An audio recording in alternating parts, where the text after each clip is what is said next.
Welcome to the Holy Smokes Podcast, a show about faith, friendship, fine tobacco, and drink. I'm Steve Reiter in the Lion's Den in Monument, Colorado, and I am here with my fellow Raider buddy, my fellow Raider fan. Silver and black, baby. Silver Jason and black, Burkett. Raider Nation. Even though we're not good, Raider Nation till I die. Jason Burkett. So, first question, what you smoking? I have here a Romeo and Julieta, is it 1876 or whatever, 1875, whatever it's called, I don't know. I'm not a cigar connoisseur. It was a gift for my birthday this past year by Josh Imhoff. Nice. Whenever I end up buying my own sticks down at Rendezvous, which is a cigar bar here in town where we meet for Holy Smokes once in a while, if I haven't brought one, I'll usually get one there. And it's a nice, big, long stick that lasts quite a while. It's a good conversation yes, it has lasted stick. Quite a while, you know? Yeah. And I have an Illusione one-off. This is one of my favorite sticks. I especially love the orange band with a little peace symbol on it. That's just interesting. It's the first cigar I ever fell in love with. Interesting. Yeah. So, Jason, the first time we met at Holy Smokes, I don't think you had been here very long. You were still in the Army, looking to get out a couple of years later, and we just started having this conversation about, once you found out I was a fellow Raiders fan, you and I had some nice conversations about that. For everyone that listens, they know I grew up in Wisconsin, and I'm a contrarian by nature. And so if everyone was a Packer fan growing up, and so I'm like, all right, I need a team that I can gravitate towards that's not the Packers. I love the Packers. Packers are my favorite team. But there was something about those high school, when I was in high school, those years when they had Bo Jackson and Marcus Allen, and they went to the AFC Championship game, and it was a magical team. Los Angeles Raiders, you know. No, whoa. I followed them when they were the Oakland Raiders. Yeah, okay. Like, I watched the Super Bowl against Philadelphia, Yeah, 1980. yeah. You know, Oakland Raiders. Always had been to me, Oakland Raiders. Even when they were in LA, they were Oakland Raiders. Well, well, here's the thing. I didn't grow up loving football until I started playing in high school. And so that was like 1987, 1988. I think it was the 87 season, my freshman year of high school. And so they were in Los Angeles at that time. Correct. And so that's kind of where I fell in love with the Raiders and Bo freaking Jackson. I mean, my goodness, that dude was... Dude, how about that highlight film when he ran over Bosworth? Oh, yeah. You know, against Seattle. That's fantastic. Monday Night Football. Fantastic. Just taking him out, and then, you know, Yeah, 290-plus runs and an 88-yard run. The guy was... If Bo would never got that hip pointer, things would have been different. I remember going to a game, a Milwaukee Brewers game, and I specifically chose that game because it was Kansas City in Milwaukee. You saw Bo out in the outfield. I didn't. He had an off day that day, and I was crushed. Bummer. I was crushed. I wanted to see Bo in the outfield. For sure. So, and his hip injury just was devastating for me. For the organization, it was devastating. Yeah, it was devastating for the organization, but it was also devastating for me as a fan because I bought his shoes every year. Every year Bo's Nikes came out. Those were the shoes that I got for my school year. And so I still to this day am a huge Bo Jackson fan. And I love Bo Jackson. I want to have a cigar with him and have a conversation with him because That'd be fantastic, wouldn't it? He's lived a very interesting life in terms of, I mean, Major League All-Star and Pro Bowler, and I mean someone who probably could have been a Pro Football Hall of Famer had he stayed, and maybe even been a Major League Baseball Hall of Famer. For sure. Yeah. I still remember, you know, when he cracked that bat over his knee and gosh. The brute strength. Oh, absolutely. And then I remember going to go see Buck O'Neil. I don't know if listeners remember Buck O'Neil, but he was one of the centerpieces of Ken Burns' baseball documentary, which I am a Dude, that was such a great documentary. I'm a gigantic Ken Burns fan. I mean, I watched Civil War when it came out when I was in high school. Baseball, I made sure to watch every single episode when it was on PBS. And then my brother for Christmas one year bought me that set, and also Civil War. And yeah, I love Ken Burns stuff. And Buck O'Neil was one of those Negro League players that because he was such a great storyteller, Ken really had him like a centerpiece of talking about the history of the Negro Leagues and talking about Satchel Paige and Josh Gibson, all of those guys that never had the chance to play in the major leagues. Well, Buck came and spoke here in Colorado Springs at the Pikes Peak Library District. Geez, I want to say it was like 1998 or 99. Wow.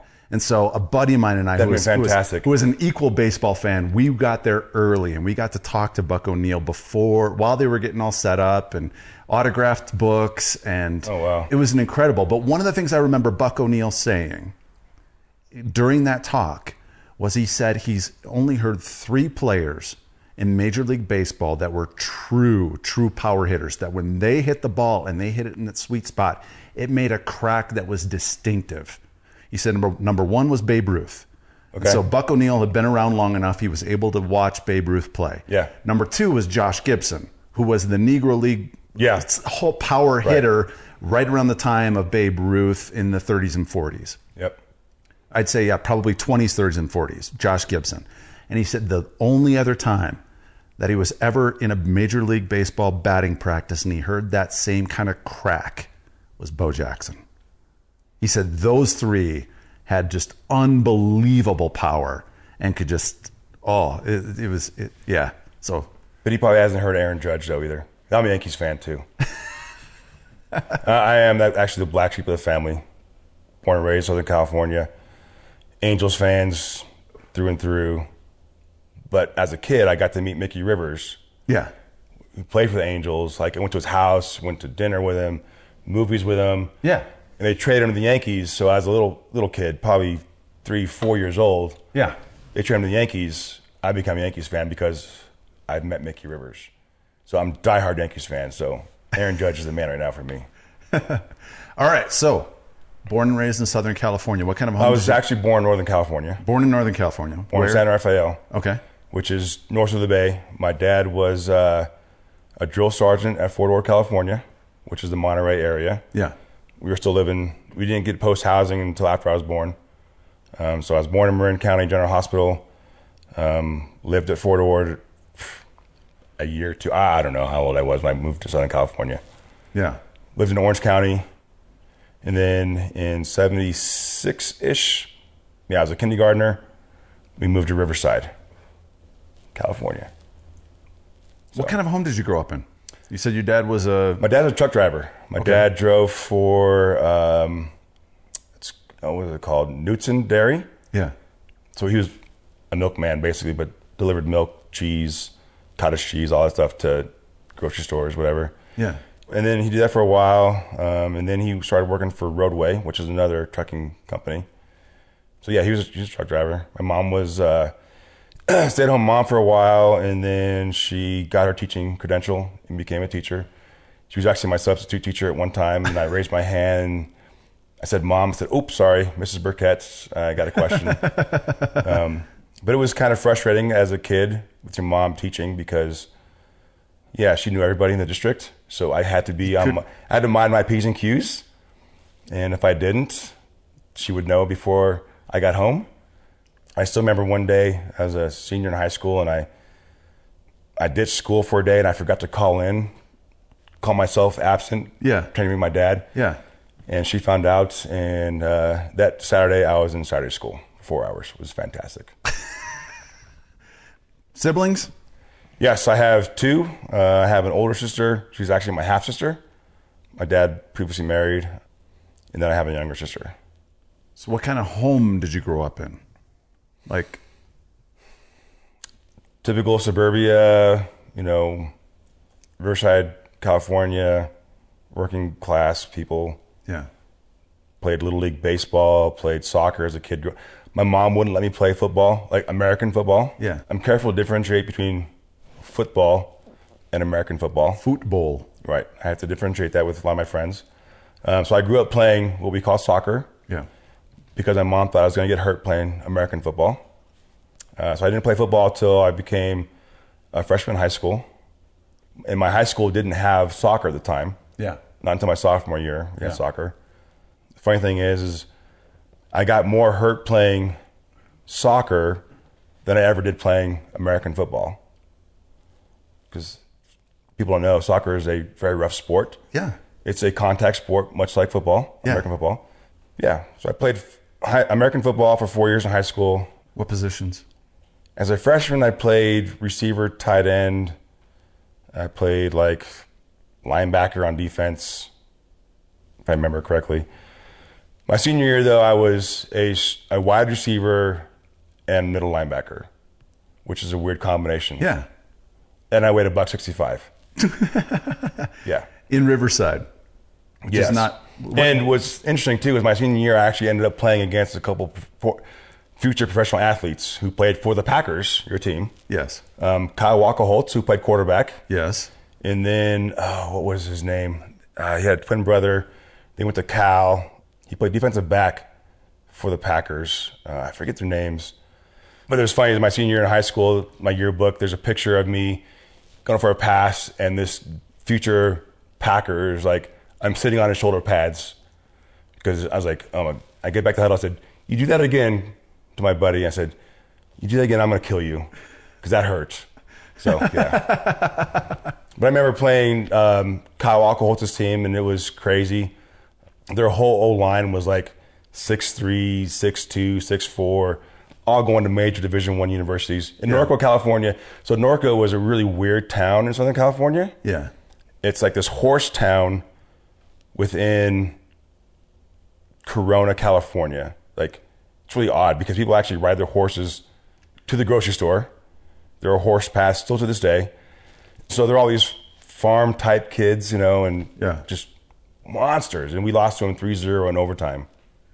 It was their homecoming game. It was... Yeah, their coach was a little upset because we were supposed to get destroyed. Yep. So, where'd you go after high school? I went to the Army. I actually joined the Army the first time, the summer of my junior and senior year of high school. My thought was to join the Army, get my college fund. So my parents, having another sibling, I knew, working class family, you don't have a lot of money for college. Yeah. I figured I could get the GI Bill, Army college fund. I could pay for my own school. My parents could pay for my sister's school. Yeah.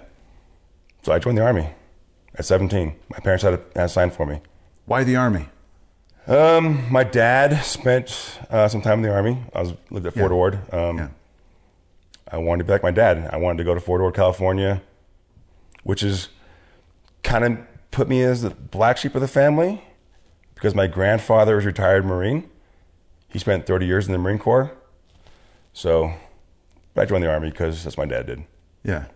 I was the homecoming king in my high school. I was top 10% of I could have gone to college easily and done whatever I wanted to, but I joined the Army. Yeah. So how long were you in the Army? You said the first time.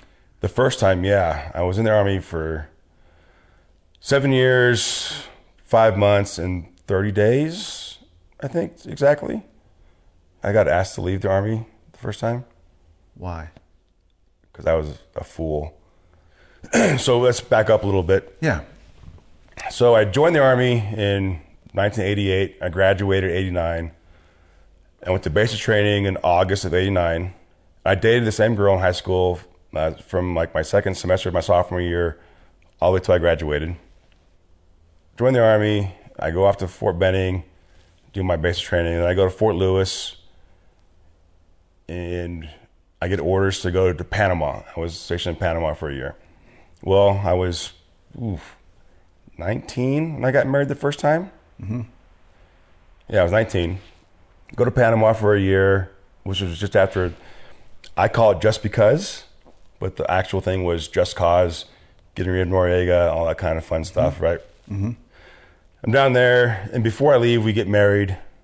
I'm 19 years old. She's almost 20, so we're young, dumb kids, really. I come back from there. I go to Fort Campbell, Kentucky, 101st Airborne Division. It's tough with the military because, we're home, but we're still gone at times. Mm-hmm. I mean, training things, going to all these training events like in Fort Polk, Louisiana, or back then JRTC was held at Fort Chaffee, Arkansas, where you're gone for a month and a half, and all these things out in the field and all this other crazy stuff. And then I did a summer at West Point, where we trained cadets. It was funny. I had to give a class on the road march. I couldn't actually take them on a road march. I had to teach them about road marching. It was interesting. Yeah. But I just taught like some history stuff about Patton and the Battle of the Bulge and all this kind of stuff. And then I got orders to Korea. While I was at West Point training cadets, I was not a good husband. Just leave it at that. Yeah. I mean, people can probably infer what happened. Yeah. I was drinking. I was just not a good dude. I get orders for Korea. My girlfriend, my wife at the time, was like, she found out about it. One of my battle buddies had told her what I had done. Yeah, it was, one of those things that happens. Yeah. I didn't know Jesus at the time. Yeah. So, I mean, what else am I going to do? I mean, I'm drinking, smoking, partying. Yeah. It happens. Yeah. I go to Korea and I come home for mid-tour leave, and my father-in-law at the time serves me my divorce papers on my birthday. Wow. Yeah, it was crazy. We had a son who was born at Fort Campbell, Kentucky. He was almost 2 at the time when it happened, when I got served papers. And then I go to Fort Drum, New York.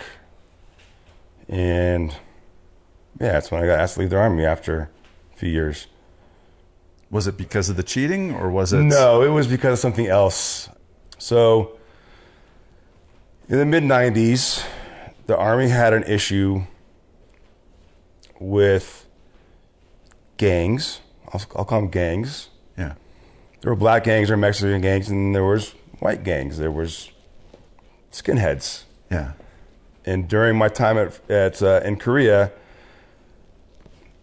so what happened too was at Fort Campbell, my platoon sergeant, my command sergeant major, and my squad leader were part of an organization that takes care of their own, no matter what happens. My squad leader had beat his wife with a baseball bat, and nothing happened to him. They put him in the barracks. Because of this organization, I don't know if I should say it or not. No, go for it. Go for it. There's 4-letter and there's 3-letter Masons. In the military, there's a very strong, with African-American community, there's a strong Mason community within the military. So my squad leader, platoon sergeant, and sergeant major were all Masons. So they have to take care of each other. Yeah. So that's what happened. Yeah. So that kind of put a bad taste in my mouth. So that happened. I was like, what the heck is this is ridiculous. And I didn't grow up that way. I mean, my mom's a school teacher. My high school was in the barrio. Yeah. Like, I grew up around all kinds. I mean, white folks in my high school were the minority. Yeah. I mean, there was Vietnamese and Hispanics. No big deal. Yeah. But then in the military, we had these cliques. This is in the 90s. I don't think it's the same way anymore. So I had these cliques, and I go to Korea, and certain guys in other units were in Korea as well that come from special units within the military, that there was a kind of a culture within the military. Mm-hmm. I was hurting, didn't know Jesus. I was drinking a lot. I was doing a bunch of dumb stuff. And I just got sucked into it. Into white nationalism, white supremacy. Yeah. One of my soldiers was actually a war skin when he was a civilian. And he was told either he spent time in and out of CYA, California Youth Authority, which is the youth prison system in California. Yeah. And they said, hey, you join the Army or you go Airborne Ranger. And he went Airborne Ranger. And I mean, I don't want people to think that the military is all like that, because it's not. I was just hurting. Yeah, I was going through divorce. I was like literally drunk all the time. We would go out every night and drink. We would take ephedrine. You ever remember ephedrine? Yeah, I remember. Yeah. So I would take 20 or 30 of those things a night. Oh my gosh. Right. So I could drink all night long and not worry about it. Yeah. Oh my gosh. Oh yeah, I was like a speed freak basically. Yeah. That's what it is. Yeah. A lot of the guys in Korea, the time was real easy to get steroids. So these guys actually tricked me one day and gave me steroids without me knowing it that way because they thought I was an outsider. Yeah. So they got me some steroids just in case I popped hot, I couldn't narc on them. Yeah. And I was actually the UPL guy. I was the one who would administer the urinalysis, so I knew who to test, who not to test for certain things. I would give the shots in their butt cheeks for steroids. It was rampant. We were meatheads. We would drink, we'd do steroids, and we would go to the gym. We were the biggest dudes in Korea, and we didn't care. We got in numerous fights. I remember one night in a town called Dongdaesan, or TDC as people call it. This guy started talking smack to one of my friends. Unbeknownst to him, we were surrounded behind him. Yeah. He pushed my friend, and all hell broke loose. Yeah. Throwing chairs, bottles, everything. It was bad. Like, I'm dragging buddies back to the barracks who were bleeding from their head and all. Yeah, it was bad. And for a while, we had to, we went downrange in packs just to make sure we took care of each other. Yeah, so then after Korea, I go to Fort Drum. And it was interesting. Would wear my boots and braces to the PX. And I remember one day this officer walked up to me. He goes, "What's up, boot boy?" And I was taken back a second. I was like, "Oh, I've heard about you. I know who you are." He was an officer in the United States military who was a skinhead. Yeah, so I'd hang out with him. And it was kind of funny because I look back at it now, it really wasn't, I was just hurting. And I talked to chaplains about what was going on. Not once did the chaplain ever ask me if I knew Jesus. Not once. Nobody really cared because I was good at my job. I was a good leader, and yeah, nobody really cared. And then one day I was invited, I guess that's a good word to use, to go see the gang unit at Fort Drum's military police. Yeah. They thought I was literally the head skinhead of the Fort Drum area. They thought I was the leader. And I actually almost became the leader of a national organization up in Fort Drum. What kept you from doing that? Just circumstances didn't work out properly. Yeah. What was interesting too was one of the guys in my unit, I think his father was part of HA, Hells Angels. Yeah. And they were looking to move some meth up in the area. Yeah. They wanted me to move the meth for them. And it just never panned out. It was weird. But I was drinking. I got introduced to LSD at the time because LSD, you can't, under your analysis, you don't pop hot. Yeah. You have to pull hair, or you actually have to be tripping as you take the urinalysis. So I was just literally drunk every night. I go to the bars, they knew me as the Jaeger man. I wore a Jägermeister hat, and that's what I drank a lot because it was German. It was that's what I wanted to be like the Nazis. I'm gonna drink German stuff, I thought. So this is something that I've always just wondered about, that culture. And I've heard other people describe that have come out that it's not so much the ideology that draws them in, it's the camaraderie, it's the brotherhood. Exactly. You are exactly 100% correct. It's the group. It for sure is. 100% correct. It's weird. And what's funny too is, I'm a white guy. I'm not in a gang. I'm white. I'm too good for that. Only African Americans and Hispanics are in gangs. Whites aren't in gangs because we're white. And I look back and I'm like, what a flippin' idiot I was. And it really was about the camaraderie. And I'm sure listeners have probably watched the movie American History X, right? Edward Norton, one of my favorite movies. It's a good movie.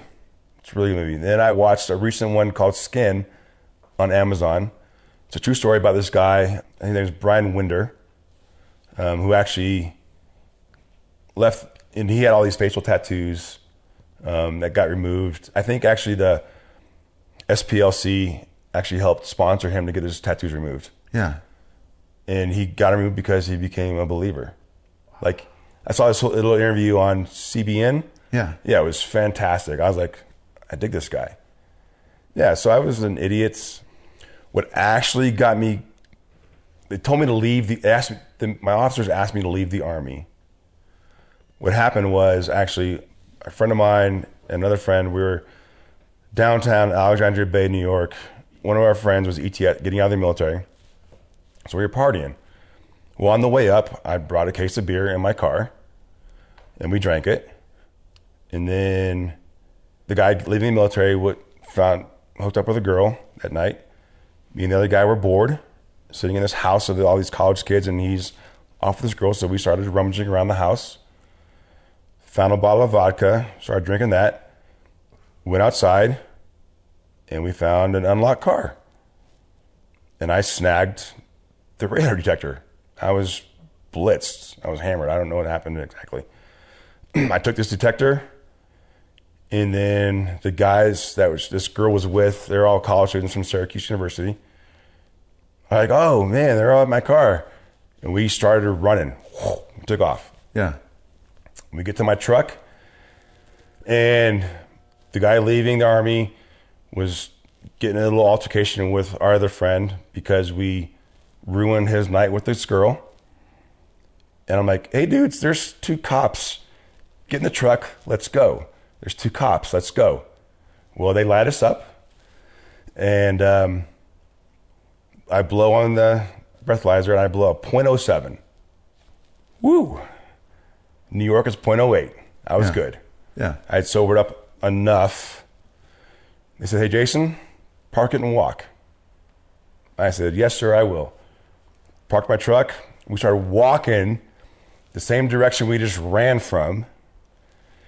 This car, like, oh, there they are. They get out.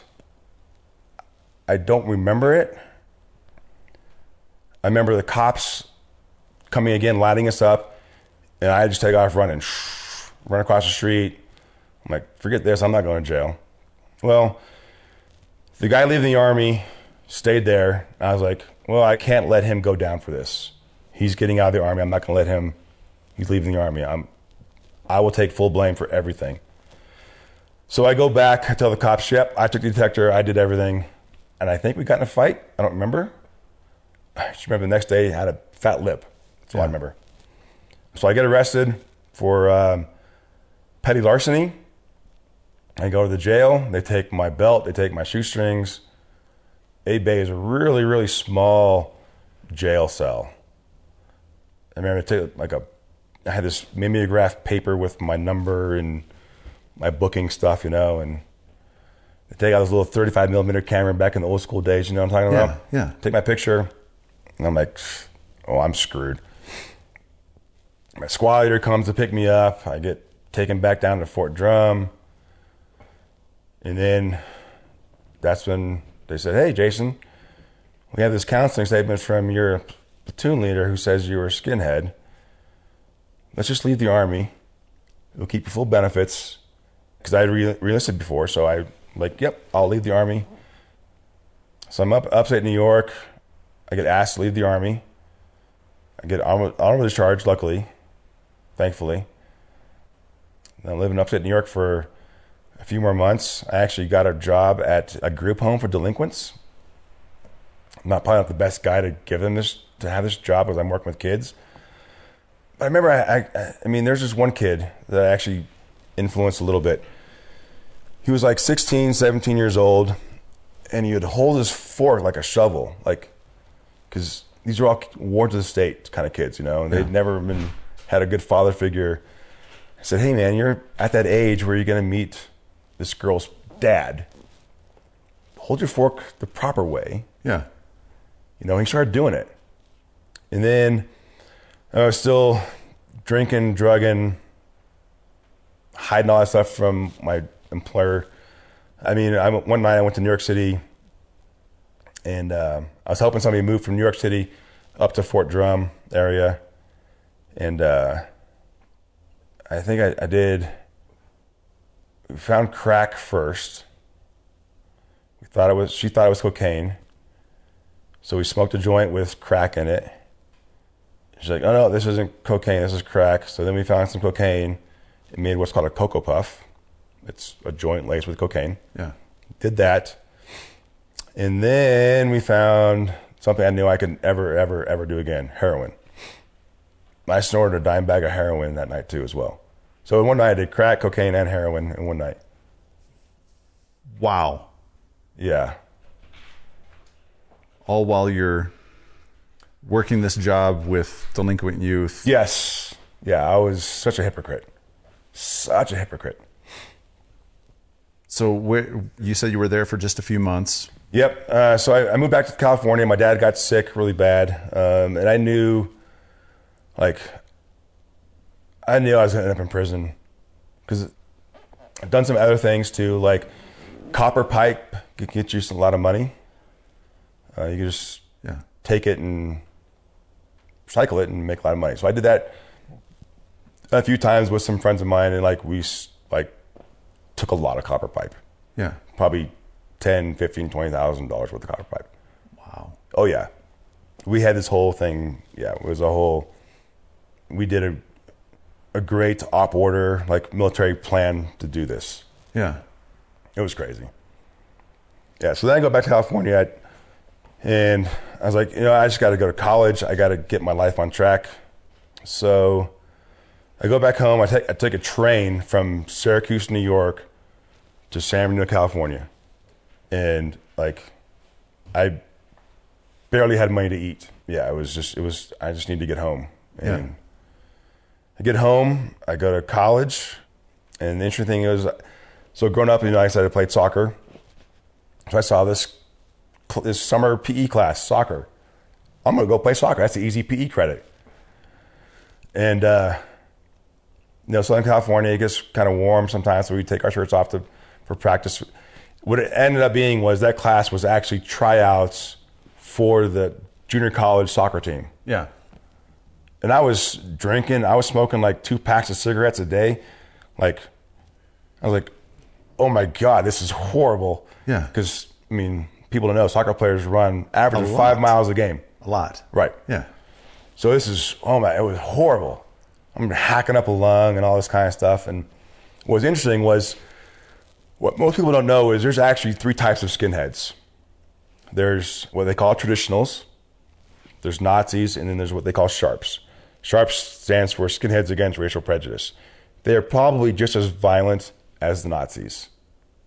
Okay, so skinheads against racial prejudice. Racial prejudice. Yes. Okay, so traditionally skinheads started in England in the mid to late 60s.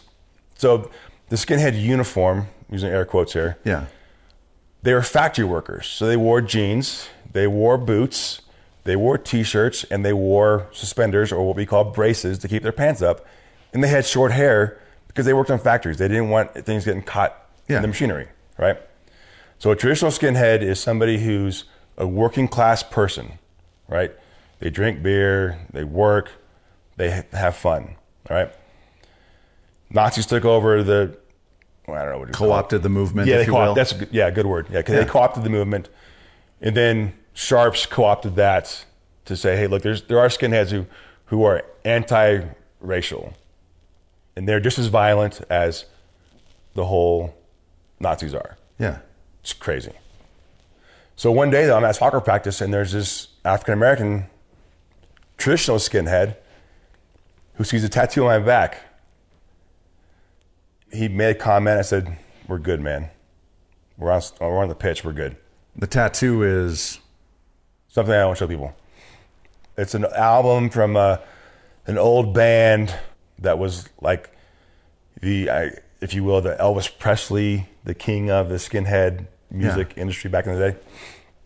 Yeah, so it's on my back. I don't take my shirt off but he saw it because we're running around. It's hot in Southern California. I take my shirt off. And I said, hey, man, we're fine. We're good. Yeah. Because I don't think really, looking back at it, I mean, some of my soldiers were African-American, Hispanic. I didn't treat them differently. I just got sucked up in this movement. I mean, it wasn't something you bought the ideology. No, because I was never anti-government. I was never, let's go wipe out the Jews. Let's go wipe out African-American. I was never like that. I was like, hey, let's be smart and be educated and let's not be what I would call white trash. Let's good jobs. Let's go get an education. Let's just be good citizens. Yeah. That makes sense. Yeah. But I wore my white laces. I wore my Doc Martens with steel cap boots. I wore jeans with braces. I mean, they did an inspection on my room at Fort Drum, and I had Mein Kampf in my books openly. I actually had a flag, the old South African flag before apartheid. Yeah. Like the apartheid flag, I had that in my room. Yeah, and literally they thought at Fort Drum I was the lead skinhead of that region. Because I knew everybody. Yeah. It's not hard to find a skinhead. Yeah. I mean, we all look the same. It's easy. Yeah. So when did that start to get out of that? So as I'm going to college back in California, I get another job at a group home for kids. Because I did it before. I was like, I could do this again, right? So I'm working night shift at this group home in Southern California. It was a group home for kids who were sexual offenders. It was interesting. I drive in one night, and there's this girl working who I'd never met. Well, I pull in the driveway, and I see this new car in the driveway. I'm like, who's this? And the license plate was Corey, and it had a number 9. I was like, who's this guy? I walk in, and it's this girl in overalls. I'm like, oh, she's kind of cute. She probably smokes dope. Looks kind of hippie-ish. I'm like, all right, cool. I can dig this chick. And she worked days. I worked nights. We couldn't really interact in front of the boys because of what they were in there for. So I worked weekend nights. She worked weekend days. Monday mornings we'd have meetings, like team meetings. And I was like, this girl's cute. I want to know her, right? Of course, I'd been divorced by then. I got divorced in 94, 95, something like that. And I didn't really care. I mean, I was bad. It was really bad. So we meet this girl, started chatting. I couldn't talk to her, so I wrote her letters at night because that's what I could do. That's how we communicated. We went out on our first date, and we went to this biker bar in Yucaipa, California. And I met this kid in my English class. I said, hey, man, he knew my background a little bit. I said, hey, man, I got this date. Can you and your girlfriend come with me just to be safe so I haven't done this in a long time, like really cared for somebody. So we go on this date, and we're playing pool, whatever. Have more dates, and come to find out she does like to smoke weed, which I didn't mind at the time either. We go camping to Joshua Tree, which is a great place if anybody's ever been, and we get pregnant. Yeah, that was October of 1997. We had met really in August of 97. So now I'm like, oh crap. I have this girl who's pregnant. I have a son from my first marriage who I'm not taking care of because I had no money. How can I take care of this other baby? So I was like, I had nothing, didn't want anything to do with her. Not one thing. Well, my parents, and it was sad too. I was like 26, 27, kicked out of the Army basically, living back with my parents, I mean, I'm feeling like small, like no value at all to my life. And my parents find out, my parents bring her into the house probably in late December, early January, 97, 98. Where's your ex-wife and son at the time? They are living, Northern California. Did you have any relationship with your son? None at all. And there's redemption to that too. So my ex-wife remarried immediately after my alimony stopped, like immediately. So I grew up in a home with a half-sister who had parents who were divorced. And I saw those issues. So my thought was, my son has a mom and dad, has one mom, one dad. I'm going to let that be because I think it's better for him growing up. I don't have these issues about spending weekends with me and weekends with her, you know. And I was a fool.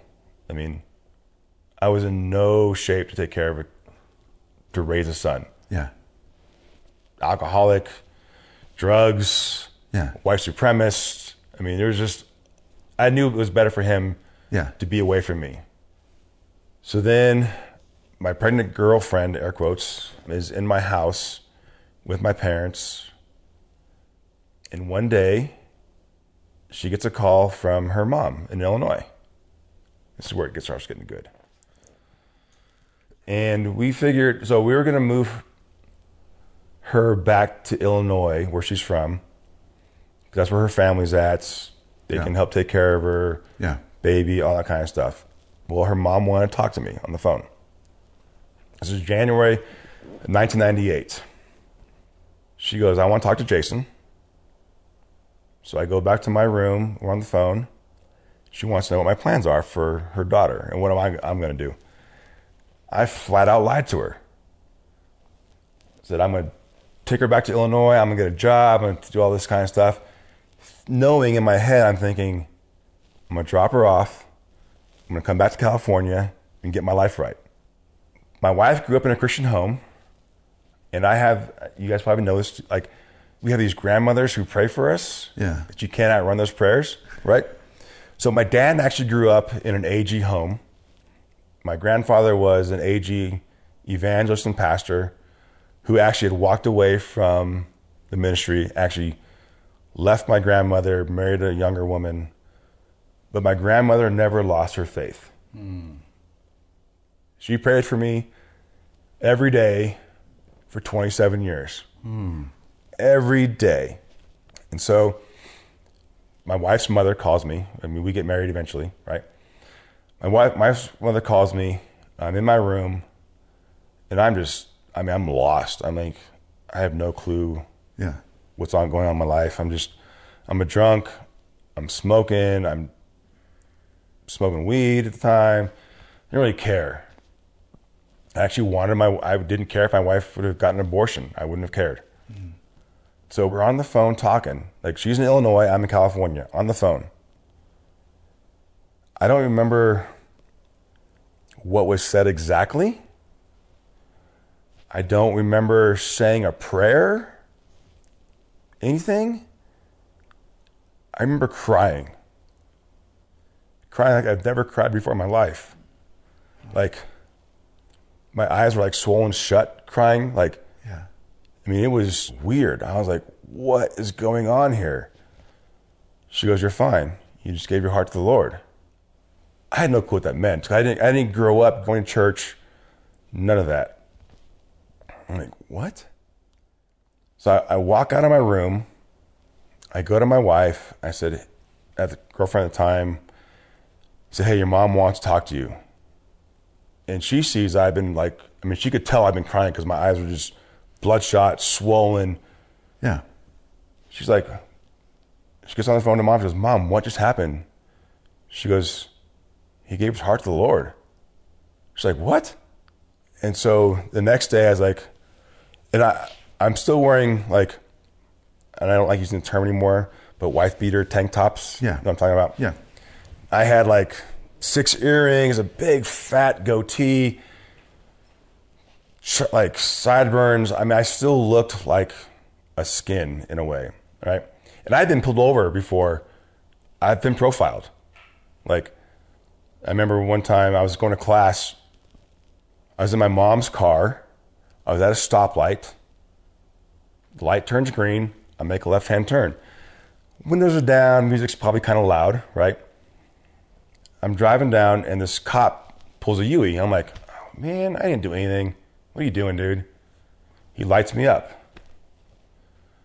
And I'm sitting there like, all right. I pull over, and my mom's windows were tinted. He goes, let me see your hands.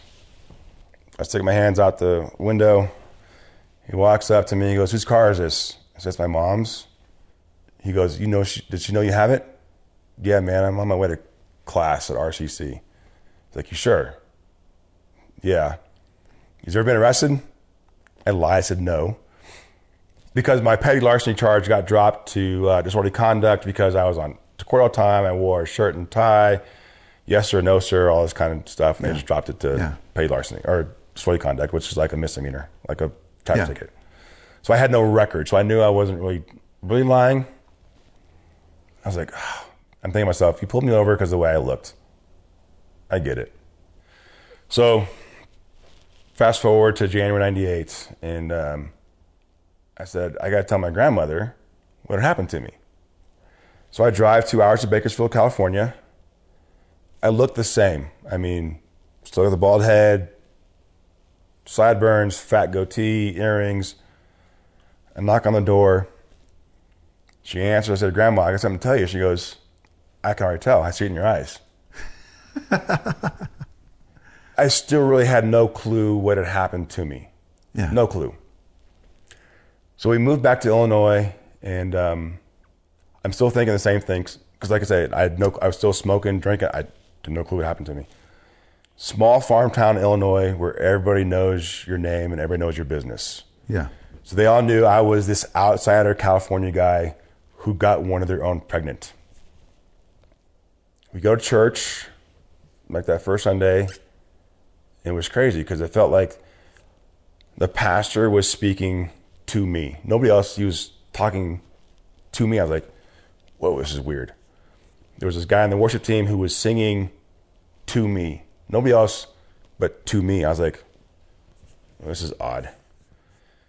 And then after service, all these guys would come up and they gave me hugs. I was like, what is this? Dudes don't hug. Yeah. We don't do that. Yeah. We're manly. We don't cry. We don't hug. We don't do that stuff. It was crazy. And then I go to the pastor one day. I said, he goes, how do you believe the Bible? He goes, you never read the Bible? I said, no, man. No. He said, you ever been to church? I said, as a kid, we'd go to like family reunion church, and I sat in Sunday school and would draw pictures or whatever. No, right? Yeah. He goes, all right. He goes, read your Bible. And then he gave me Evidence that Demands a Verdict, Volume 1. He says, read that and read your Bible. I said, okay. So I'm reading both books, and I'm like, oh. So the Bible, as you know, as Steve talked in his podcast, it's historically correct. Yeah. I'm like, oh my God, this is really real. So I'm getting it. I'm like, wow, this is fantastic. And then, like I said, I was smoking, drinking a lot. I said, God, if you don't want me to smoke or drink, then take it from me. So literally, I did not drink or smoke for over 5 years. And I had no urge to do it. There was no withdrawals. Cool. There was nothing. That's cool. There was nothing. And then I go to the pastor. This is March of 98. So I got saved, I guess I'd say like late January, early February 98. We moved to Illinois. I meet the pastor. All these guys are like hugging on me. I'm like, this is weird. And like, I'm crying every service. Like bawling, crying every service. I really have no clue what's going on. I mean, I'm such a baby Christian. I'm like, what is going on here? And then March 98, I prayed to God. I said, hey, God, if you want me I need the love to marry this woman. It has to come from you. I don't have it. It has to come from you. I need to do the right thing, take care of this woman who's carrying my baby. I need to take care of this baby. And it just happened. Yeah. It's crazy. This thing called prayer actually works. I know. It's funny. So I go to the pastor one day. I said, hey, pastor, Bible says I need to get baptized. I need to get baptized. And I don't think they'd done a baptism service in maybe years. I don't know. Yeah. And I said, I need to get married. He's like, we can do that. And by then I'd become the janitor of the church. Let me back up a little bit more first. So I got a job at a Dillard's in the men's department. And I carried around a little New Testament pocket Bible I always carried in my suit jacket. And it was a really dead store. So I could just read my Bible all the time. Just reading. And luckily, my manager and another coworker were believers, and they gave me so much grace. They knew I was such a baby believer that they were just always there for me, no matter what. Yeah. And I had 2 African-American gentlemen working there. I read one day, hey, you should love your enemies. Something that Jesus taught, right? Yeah. So I go to these guys and say, hey, man, the Bible tells me I should love my enemies. And I kind of went through a quick story of my background, how I used to be a white supremacist. I said, will you forgive me? And they're like flabbergasted. Like, what is this? What's going on here? Right. And they said, we forgive you. Wow. And immediately I felt this weight lifted off of me. It's like, all right, God, just this weight was just gone. It was incredible. And then so I'm working for Dillard's, and this other lady says, I don't think I deserve God's grace. And a lot of them knew that I was just this baby believer, and I'm an all or nothing type of a person. Yeah. So, they knew I was all in. And this lady said to me, I don't think I deserve God's grace. I was like, man, I don't know. There's this guy, Paul, in the Bible who killed Christians. If he can get God's grace, you can. I didn't know what to say to her. I was, like I said, baby believer, a month or 2 old. And I go to church the next day, and I'm in this new believers class, and we're going through scriptures and all this kind of stuff. And I was at Romans 8. I don't memorize the Bible very well. It's Romans 8 where it talks about we're not condemned and all this stuff, and he foreknew. And I was like, okay, that's something I can tell this woman, right? Mm-hmm. And so I was like, okay, cool. I got something I can tell her. And then I tell this one of his brothers who's been hugging on me I thought was weird. I'm kind of used to it by now. I tell him what happens to me, and he quotes the same scripture to me. I was like, that's kind of weird. I'm kind of taken aback. I know that God does things in threes, right? That's 3 is a magical number. It's the Trinity, right? So I'm like, this is really weird. But something's going on. And that Sunday we had this guest speaker at church. It was from ICI University, which back then was the Assemblies of God correspondence courses. They translate all their courses in different languages around the world. He was a guest speaker. I'm sitting in the same pew that our family always sits in. It's the 4th pew back, it's the same spot because it's the one that we paid for. I'm sitting there. He turns the service over to pastor, and I'm like, what is going on here? Pastor's like, something's going on. God's dealing with some people right now. And I could feel my heart feel like it's getting squished and pressed and just squeezed. Does that make sense? Yeah. And the pastor turns in a salvation message. I was like, oh, I'm already saved. I'm good. All right. And he was in front of me. He said that. And he walked to the other side of the stage. He goes, no, that's not it. God's calling somebody to ministry. And I went, oh, this thinking. I was like, oh oh my God, what is that? And he goes, if that's you, stand up. And I stood up. Yeah. And I'd been a Christian maybe 4 months. And I had talked previously to the pastor, like, I'd felt like this urge. I'm like, but God, I'm like, pastor, look at me. I'm like, I was a skinhead. I did drugs. I'm an alcoholic. All these tattoos I have, I don't look Christian. Yeah. I don't fit the Christian mold. He goes, man, look at me. I'm in a suit and tie. I can't go places you can go to because of the way you look. You know things that I don't know. You're okay. I'm like, all right, whatever. It's kind of weird. I went to the pastor, said, I need to get baptized, I need to get married. He's like, we can do that. We were married on Good Friday. We were both baptized on Easter Sunday. Yeah, it was nuts. And then we went to this revival service. So AG, we believe full gospel. We went to this revival service and we had this Australian speaker there, right? So we get in the prayer line afterwards and I'm like, I've watched TBN. I'm like, yeah, that stuff's not real. That whole laying hands on people and falling out, that's not real. So I'm in line and my brother-in-law tells the guys, he's right next to me, he goes, hey, he doesn't believe in this stuff. He's like, all right, that's okay. So he prays for me, lays his hand on my head. I look up and I'm at the bottom I see the bottom of the pew. I'm like, what in the heck? Like I said, I'm an all nothing person. Like God, like, bam. Yeah. And I get up, I'm like, what in the heck? Well, what in the hell just happened here? Yeah. And the guy prays for me again. And this time he snaps to show that he didn't push me. Yeah. The same thing, like the catchers were there, right? Yeah.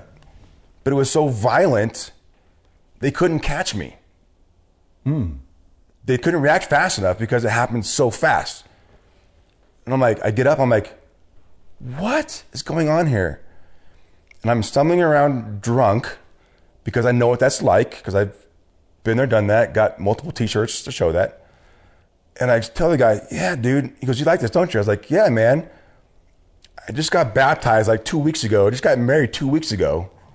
He goes, you want another drink? Yeah. He does it. He snaps again. I'm out for like 10 minutes, like out. Yeah. He goes through the whole line. I get up. I'm like, what is going on here, right? And then I find the pastor of the church. I said, hey, pastor, the Bible says that I can speak in tongues. Yeah. I go, I want that. He goes, okay, we can do that. He goes, raise your hands. All right, cool. I'm down for it, man. I want it. If God's got it for me, I want it. I don't care. He prays for me. I'm out again, like 10 minutes. And I literally felt the Holy Spirit enter my body. Like through my toes, up my legs, through my torso, through my arms, up to I felt it. Like I felt something enter my body. Luckily, I had a dear brother who, there's a tendency sometimes in certain denominations to force certain things on people. Mm-hmm. And luckily I had this guy, he's like, hey, leave him alone. He's fine. Just go away. He's fine. I remember getting in the car, and so music is a big thing for me too as well. As a non-believer, I was listening to a bunch of bad stuff, and luckily there were Christian bands who were my style of music, like the Supertones, the Insiders, POD, Blindside, all this kind of stuff I was like, oh wow, there's actually good music I can listen to still. And so on the way home, we were listening to, I had this album from the Insiders called Scallelujah. Mm-hmm. It was hymns set to ska type music. I had that one. It's a great album. I still have them on my Spotify, right? And it was crazy. My wife, sister-in-law, and brother-in-law, they were all asleep. And I'm singing this, I forget what song it was, but like this word came out. Like, I was like, it was like this one little syllable, that I was like, oh, I got it. You know, it was just that moment. I was just like, all right, I've got the Holy Spirit. Yeah. You know, it was just crazy. And then, like I said, I was a janitor for the church, and like I was kind of dumb at times, because if the pastors needed help with something, I would do it. So one Sunday, Sunday night, one of the pastor and one of the elders was up front talking, and I was getting ready to start breaking things down and clean up. And the elder goes, he can do it. Sure, I'll do it. Not knowing what I needed to do. I'll do it. Pastor goes, I'm going to be gone this Wednesday. I need you to speak. I was like, what? You say what? So I gave my first sermon when I was 6 months old. In the faith. Yep. And it was horrible. Still have it on tape, but it was horrible. And what's interesting too is I told you my grandfather was an AG pastor and evangelist. Well, I have his sermon notes. I had no clue what to do, what to say, you know, and I've taught classes in the military prior to that. You know, I taught the commandant of West Point my road march class. I had to get his blessing and approval to say, yeah, you can teach this to my cadets. So I've spoken in front of people before. It's not a big deal. Mm-hmm. But now I was like, oh crap. People live and die by what I say. Man, I was stressed. So stressed. So I basically just read a bunch of scriptures and what my grandfather had done, right? And after I was done, I sat in the front pew and I just wept. And I had guys who had been Christians for 30, 40, 50, 60 years come to me. And they knew my whole story. I mean, like I said, it was a small farm town. Everybody knows everybody's business. I was this outsider. They all knew who I was. Mm-hmm. And this guy, Lonnie Cochran, he was probably 80 years old. He came up to me and just gave me a big old hug. He says, Jason, I've been a believer. I've known the Lord for 60 plus years. I could never do what you just did. I'm so proud of you. Yeah, it was, cool. It was pretty cool. So you're married? Yep. You got a kid coming or? No, she was born in June. Okay. How'd you get back into the Army? So I was working as a veterans rep in Springfield, Missouri, trying to help vets find jobs and whatnot. Yeah. This is post 9/11. I actually got a cool story about 9/11. So I was going to church in Springfield, Missouri, and I was hosting a free skate night at the indoor skate park for all the skater kids, right? On September 10th, which was a Monday. Mm-hmm. I go to the local Christian bookstore and said, hey, this is what I'm doing. Do you got anything I could buy that'd be great for these kids, right? They said, yeah, come on back into the back store, back of the shop. There was an album that had not been released yet that was being released September 11th, 2001. POD. Correct. So that's why POD is has a huge place in my heart. So I actually played POD's album, Satellite, the night before 9/11. And I've seen POD 3 or 4 times. I've actually prayed with Sonny on a street corner. Sonny's a great dude. I love him. Love that dude. He's awesome. His actual name is Paul. Yeah. So they opened for a band called The Urge in Springfield, Missouri, and we couldn't afford to get into tickets for him. So we were playing hacky sack outside because we could hear him. And then I saw their tour bus walking up to the show. I was like, I got to go meet these guys because of their music, and they just mean a lot to me because of where I came from, and they're SoCal guys and all this kind of stuff, right? So I walked back where the bus is at. Bus is gone. I'm like, dang it, I missed them. So I put my head down. I walked back to where we were playing hacky sack, and lo and behold, that was the loadout door we were sitting by. Yeah. I actually helped POD load their tour bus, and I got to tell Sonny my story, prayed with him, and that was just before or just after he had taped his show with Bill Maher. Mm-hmm. I remember that one on because Bill Maher was joking, politically incorrect. Yes, because Bill Maher was asking him, "How'd you come to faith? Did your mom die or something?" Yep. And Sonny actually got to share about how his mom had cancer and died, and yep. Yeah, it was just before, just after that taping. So yeah, Sonny's an awesome dude. So yeah, I got to play Satellite the night before it was released. So POD is like, it's my band. So my favorite POD story, I remember in Heaven's Metal magazine at the time, it's probably 1993, there was this little write-up about this new band that was fusing rap with metal. Yeah. And so I mail-ordered Snuff the Punk. Oh, it's a great album. But my favorite story is right after Columbine. POD had wrapped up their tour and they were on their way back to Southern California, and they decided to play at this small church in Littleton as almost like almost like a little benefit show. So it was them, Blindside, and another band. I don't remember who. Five Iron, maybe? No, it wasn't Five Iron. Okay. Playing at this small church. It was kind of just an impromptu little thing. Very few people knew about it. And I show up, and I had a connection. A friend of mine here in Colorado Springs who was going to school to learn to be an audio engineer in Southern California. And he got his cousin or uncle worked closely with POD's label. And so they got this little demo tape that he ripped off a copy of me with like 4 or 5 songs off of what was then released as Fundamental Elements of Southtown. That's a good album. And so I played that thing in my car over and over and over. And so they're playing the show before Fundamental Elements come out, and they play a couple songs off of there, and I'm singing it with them, and they're like, how does this dude in Colorado know this song? And so, those were some magical years with the music that was going on in the late 90s, mid 90s. POD, Five Iron, Insiders, OC Supertones. And what's great about Supertones is the lead singer is kind of a traditional skinhead in a way. Because Orange County back in the day was like a hotbed for Nazi skinhead movement. Yeah. Hotbed. So you asked about how I got back in the Army. So I was a veterans rep trying to help guys get a job in the military.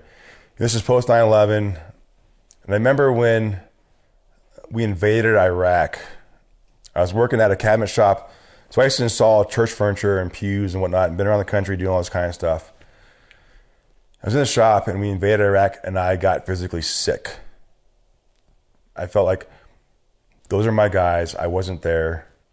If you remember, there was an incident before the invasion where a service member threw a hand grenade into a tent. Mm-hmm. That was my old unit. Yeah, that was my old unit. I didn't know any of the guys, but that was my old unit. So I just felt sick to my stomach when I heard that. We invaded Iraq. I physically got ill and had to leave work because I knew guys were going to die and I wasn't there. So I left that job. I became a vet rep, and I was talking to all these guys trying to find work, and I had that instant camaraderie again with these guys. I didn't really help them find a job. We were just telling stories about the military back when I was in, when they were in, kind of stuff. So I knew all the recruiters in town, and the Army was looking for prior service guys. And I knew based off of my discharge before, I needed to get a waiver to get back in. Mm-hmm. I talked to my wife about it, and by then we had 3 kids. And I'm like, this is a better life, I think, because of the benefits. Like, pay was going to be okay, but I knew I could support medical benefits, dental benefits, all that kind of stuff, right? So I go to the recruiters, said, hey, man, I want to get back in the Army. I said, okay. Their commander had to write a letter for me because my RE code was not to snuff. It was great. And I had to lose like 20 pounds, 25 pounds because, I stopped running because I'm like, why run anymore? I don't need to. Yeah. I go to MEPS in Kansas City, and the guy there says, I'm still like 10 pounds overweight. Yeah. It's like, you're a prior service guy, right? I'm like, yeah. He goes, all right, you made weight. Yes. And so I get back in, and this was, I actually go back in on my anniversary, April 10th, 2006. And I had to go to Fort Sill for some training, and then I went down to New Mexico for some training. I get back in, and I ended up at Fort Bragg, 82nd Airborne Division. Because what was funny was I go back in, I'm like, hey, I want to go infantry. I've got an EIB. I'm air assault qualified. I'm airborne qualified. The guy goes, you can't go infantry. I'm like, what? There's 2 wars. There's like 2 conflicts going on. Yeah. You need infantry guys. He goes, no, you can do. He gave me a list of 3 or 4 jobs, and I was like, all right, I'll be a fort observer because they work with infantry. So I end up at Fort Bragg, and this is where God really stepped in for me. Not that they hadn't before, but. So back in the 90s, Fort Bragg had a big issue with white supremacists and skinheads. There was actually a murder committed by a couple soldiers in Fort Bragg. So tattoos are a big thing. So I'm in processing Fort Bragg, and they pull the guys aside, and we take off our shirts to look for tattoos. And I'm like, oh, God, help me. I'm praying, just Jesus, just praying. And there was one of the guys who sees a tattoo on my chest. He's looking at me like all funny, like pulls out this tattoo book. He's looking at me, looking, and puts it away and walks away. I was like, oh, thank you, Jesus. Yeah. Because I have what's called a Celtic cross on my chest. But it's a hand-poked, like barracks tattoo that looks like hot garbage. And I never got it filled in like a typical Celtic cross is filled in. So it was just an outline. Mm-hmm. So it didn't match the book. So yeah, God was all over that. Like, what was interesting too was I had friends who say, hey man, go back, you got a degree. When I was out for 10 years, I got my degree in business administration, go back in as an officer, do this, and this. I'm like, nah, man, I want to be an enlisted guy. I want to be with soldiers. Yeah. Because I know that I'll have more influence with soldiers because I'll be with them day to day. As an NCO, I'll be with them. I always, because again, I had a bad experience with chaplains. Not once did one ask me if I knew Jesus. I knew as an NCO, I would have daily interaction with soldiers. I could have that influence on them. Which would ultimately be your ministry. Correct. Which is what that tug on your heart. Yeah, for sure. And and I've never been a guy to think like, I've never thought like I'm going to be in a church to do ministry. My ministry is not, it's day-to-day type stuff, right? Yeah. So I remember I get to Fort Bragg. It's a brand new unit. We're all like I'm barely back in the Army. And my senior NCO says, hey, I need you to be the team chief for this platoon. I'm like, I'm an E4. That's an E6 job. I barely know my job is an E4. He goes, yeah, you used to be an NCO. I can't teach you to be an NCO, but I can teach you your job. I need you to lead soldiers. I'm like, okay, I can do that. Yeah. So like our first field problem, I get my guys together, said, hey guys, just so you know, I pray every day for you guys. I believe, I follow Jesus. If you need anything, you can come to me as Jason, not Sergeant Burkett, and we'll talk man to man. And to this day, I still have great relationships with both those guys. Like one of them actually called me the other day, for Thanksgiving. We always do that kind of stuff. And then I did 2 tours of Afghanistan. I love the country. I'd go back in a heartbeat. Yeah, they tried to blow us up a few times, and drop mortars on us. But if somebody came to America and did the same thing, I would probably do the same thing back to them. I get it. You got some farmer guy in Afghanistan who's trying to make money to support his wife and kids. I'm not mad at you. I get it. So, officially retire from the Army last year. This year. March 1st, 2019. I officially retired. And now you are doing work with YWAM Emerge. That's correct. I'm not a YWAMer per se. Yeah. I've never done DTS. Yeah. That's actually a pretty interesting story too, how I got connected with Emerge. So before my last deployment to Afghanistan, my wife tells me I want to do a mission trip with the kids. All right, cool. I'm down for it. So she finds this place in Colorado Springs, YWAM base, to do her DTS. And back then it was called Crossroads, which is a family DTS. Husband, wife, kids all go together. Yeah. But for some reason, Dad couldn't go. I was a little busy. I was in Afghanistan. Yeah. And so what's funny is I'm in Afghanistan. I get this phone call. This guy named Josh. He's like, hey man, this is kind of weird. Usually husband and wife come to this. We want to make sure you're cool with it. I'm like, yeah, I'm totally down. Because you want to make sure that she wasn't running from a bad husband, and that I was actually supportive of them doing this mission trip. I'm like, yeah, I'm all behind it. He's like, all right, cool, they'll do it. So they actually do their 6 months, 3 months here in Colorado Springs, and then 3 months in Turkey, while I'm in Afghanistan doing my thing. And what's interesting too is, while I was in Afghanistan that tour, there was a bombing in a town called Zaranj, which is south of Farah, where I was at, and didn't really understand what had happened. In Afghanistan was when I realized too that these, air quotes here, these NGOs in Afghanistan weren't really NGOs, but really using an NGO front to be missionaries. Yeah. So my first tour, there were actually 12 Koreans who went missing in Afghanistan, in Ghazni. I actually went looking for them. My unit was part of looking for these guys. And that's when the light went off. Like, oh, these guys are really missionaries. They're not really NGOs. Like, you guys are nuts. So I get back to Afghanistan.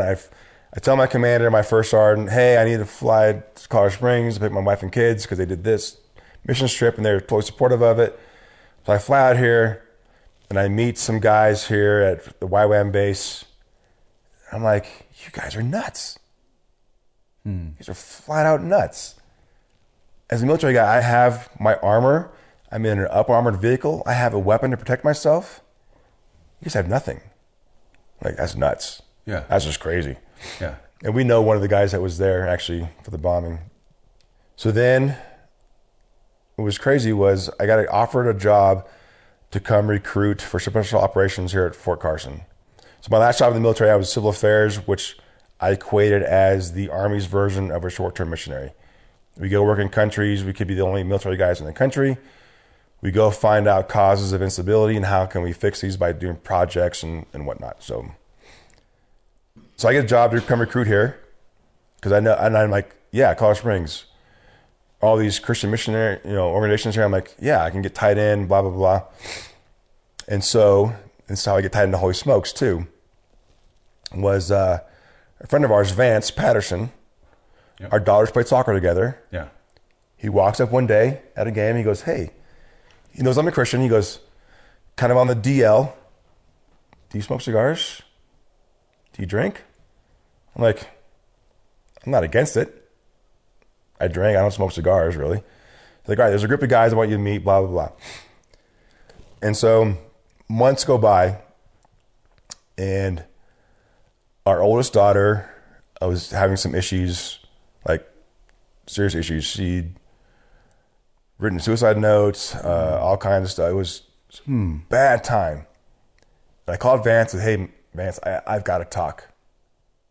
He goes, all right, meet me at the rendezvous Wednesday, 4:30. I said, all right, I'm there. And it was awesome. I mean, I actually had a place as a guy where I could go to and just spew all that was going on inside of me with no judgment, no nothing. It was, again, those guys that I thought were weird hugging me. Same concept, right? It was this safe space where I could share my innermost feelings and thoughts and be okay with it, and they were okay with it. So that's how I met Josh Imhoff, who runs YWAM Emerge and Emerge Aquaponics. Is one day we're at Holy Smokes at Paul's house. We're sitting next to each other. He goes, hey, tell me your story. Tell him my story. We find out, like, hey, you're that guy who called me in Afghanistan. He's like, you're that guy I called in Afghanistan. Yeah. And so I heard a story. I'm like, what you're doing? I started volunteering back when they were at their old property at Mustang, as much as I could. I mean, military guy, I got some time off, Yeah.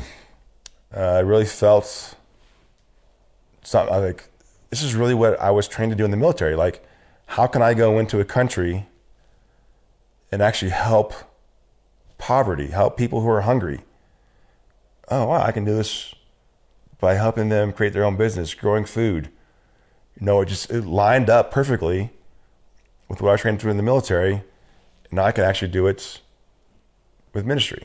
So talk a little bit about YWAM Emerge, what you guys are doing with aquaponics, and what kind of the vision is for that. So our mission statement is we help organizations launch local food systems that reduce poverty with dignity. So we go in, we have a base in Central Asia. We're trying to create business. A lot of times in some of these closed countries, local pastors are taking money from the West. Well, their police agencies think they're taking money from the CIA, whatever, right? So they harass them. But if we can help them create their own local money, their own business, help their own economy, they leave them alone. And they can actually preach the gospel and do what they're supposed to do. Mm-hmm. So that's what we do. We help go in and create business. We help feed people. Before my time, Emerge has built greenhouses in Kenya, Guatemala, again, Central Asia, where else? South Africa. I think that's all that I know of off the top of my head. Yeah. But yeah, right now we're in the process of creating like a reproducible system where we can buy the equipment locally to help invest in the economy there. So we're building grow beds out of conduit pipe. We're using what's called an IBC tank for fish tanks and all the filtration, which it could be locally procured. Yeah. We'll hire local labor to build it. So in Central Asia, if a guy can make $1,000 a month, that's a good living. Yeah. And so we've designed the system, an aquaponics system, that should create about $1,000 of income for a local pastor or church planter or missionary. So then it lessens his time of actually having to have an outside job to provide for his family. He can do this 4 or 5 hours a day and then go do other stuff.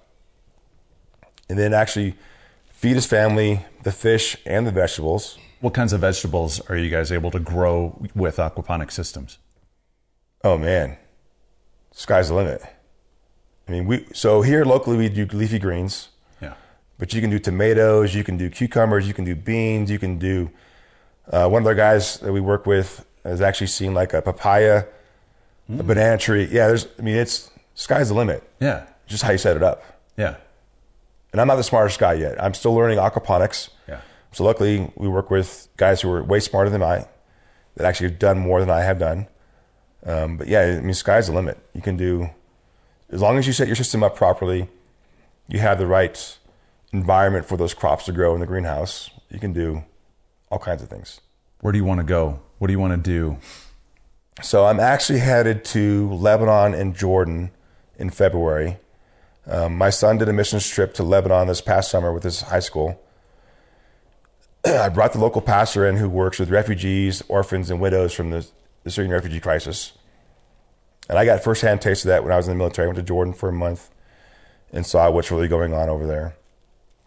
So I brought the pastor into our greenhouse here locally. I said, hey, Pastor Mohammed, can this help you guys? His first words were like, so when are you coming to Lebanon to do this? You tell me. So I'm going in February as a fact-finding vision, just to really see what we can do, how we can help out the refugees in Jordan and then the orphans and stuff in Lebanon. How can people support you? How can they learn more? Via the website, ywamEmerge.org. Find out the whole vision of YWAM Emerge there. I've never asked for support because I live off my retired military check. So give to YWAM Emerge. I'm happy. Jason Burkett, let's get to rapid fire questions. Hey everyone, before we get to the rapid fire segment, I'd like to talk about today's sponsor, you. I recently received a note on Facebook that said, Steve, I've stumbled onto your podcast and I've really been enjoying it. Thanks for being a part of loosening legalism's grip on my heart. This message moved me like no other message I've received thus far about this show. You'll hear my story next month, but I came out of a very legalistic background and it nearly drove me away from the faith. So Carl, Kay, and I have a heart to take this message to more people. Right now, we're paying out of our pocket to grow this. I'm paying my editors, Phidias, Fail, and Belray, my web developer, Sangram, and I'm donating my time for interviewing and recording.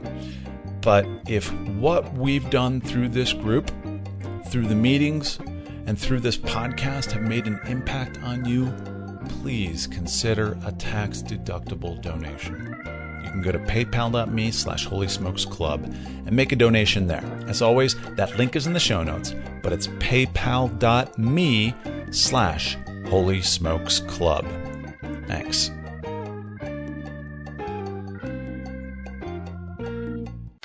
Rapid fire. Fire. Here. Cigars or pipe? I would say pipe, because as a kid, I had what was called a FIFA. My grandfather smoked pipes as long as I've known him. I have, when he passed away, I got all his pipes. Yeah. I'd say pipes, but cigars are great. Like, I think pipe is more for solitary, cigar is more community. Favorite cigar? Free. I'm not a cigar connoisseur. So to be honest, I don't know. Free. Any cigar. It's not about the cigar for me. It's about the conversation, the community. It's not about the cigar for me. It's about the guys and we're hanging out with. Favorite pipe tobacco? So my grandpa always smoked Sir Walter Raleigh, the blue package. So that's what I have. That's what my grandpa smoked. That's awesome. Thanks. Derek just walked over with a handful of sticks for Jason. Favorite liquid pairing with your cigar or pipe? I prefer like a bourbon or a scotch, but beer's good too. Again, it's not about the beverage or the cigar. It's about what's happening around in the community. Most memorable cigar or pipe experience? Probably that night at the rendezvous with Vance the first time. Yeah. Marvel or DC? Marvel all day. Star Wars or Star Trek? Dude, Star Wars. I know the answer to that Yeah. one, but Well, so I actually saw the first Star Wars in theater for my 6th birthday. So Star Wars is a lot for me. favorite food? I really love Korean food. I spent a year in Korea in chop bob, yaki mandu, kimchi. Love that stuff. I love shawarma. I love kefta. And I love this dessert in the Middle East called kanafa. It's like crack. You can't get enough of it.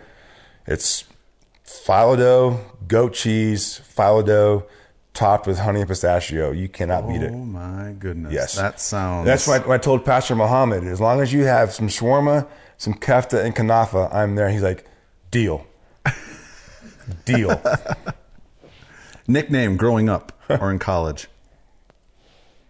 So what's funny is my kids call my father Grumpy. Instead of Grandpa, they call him Grumpy. I was technically the first Grumpy. I had a girl in high school call me Grumpy because I'd answer a telephone, I go, yeah. So I've always been Grumpy. So yeah, Grumpy. Dogs, cats, neither, or both? Dogs all the way. Toilet paper, over, under, doesn't matter? Over. Come on. Best There's only one way. Best type of cheese? Fromage de chèvre. Goat cheese. All right. If you were arrested with no explanation, what would your family or friends think that you did? Like today or BC days? Because that changes. Today. Okay, today? Today. Ooh, man. See, everybody's been saying speeding. That's just so blah. Probably nothing. I don't do anything anymore that would cause me to get arrested. I've grown up and learned. Are you a reader? I used to be. Favorite books? As a kid, my favorite book was actually Catcher in the Rye. That was, like, I had to do a paper on it in high school. So, Catcher in the Rye. It's probably not the most Christian book in the world, but... If you were stranded on a desert island with only one movie, what would it be? Ooh, that's tough. because it'd be like Braveheart or Gladiator or The Patriot, something like that. All right, last two questions. If you were to have a holy smoke with any three people throughout history, living or deceased, who would they be? Kid named Jesus. So the first one would be Alexander the Great, because I spent time in Afghanistan and I've seen his citadels in Farah, Kandahar, and Gardez. Yeah, it's crazy. I was like, asked people one time, what is this thing I see? So that's from Alexander the Great. Wow. Yeah. Crazy, right? Yeah. Of course, he's a military man. Yeah. Second guy would be Patton. I actually did a report on him in high school or junior high. We all remember the George C. Scott version where he stood in front of the flag and all that kind of stuff. So I had to create this Pringle man out of that, and was Patton with the flag. Again, military guy. Was he a pipe guy or a cigar guy? I don't know. I think he was a cigar guy. Wouldn't surprise me. And then the third would be my grandfather. Spent 30 years in the Marine Corps. Was a pipe guy. And I never got a chance to smoke with him. So, yeah. All right, last question. We're meeting 1 year from today. I got a bottle of champagne. What are we celebrating? I don't know. I think it would be more about, like, why Wham Emerge is done. Because it's not about me. It's about what the organization I work for is doing. You know, I'm hoping we have a training base in Central Asia, a training base in South Africa. Hopefully, we've got some stuff going in Lebanon and Jordan to help refugees and the orphans there. Yeah, so it's about what the organization I work for is doing. The website is ywamemerge.org. Correct. So go there, learn more about them. Yep. Consider supporting them. Yes. It's a great organization. I love you guys. I love Josh. I love your vision, where you want to take this. So, yeah. Holy Smokers, let's come through and let's see them get to that place where they can have those centers. That's right. Jason Burkett, thanks for being on the Holy Smokes podcast, brother. My pleasure. Go Raiders. That's right.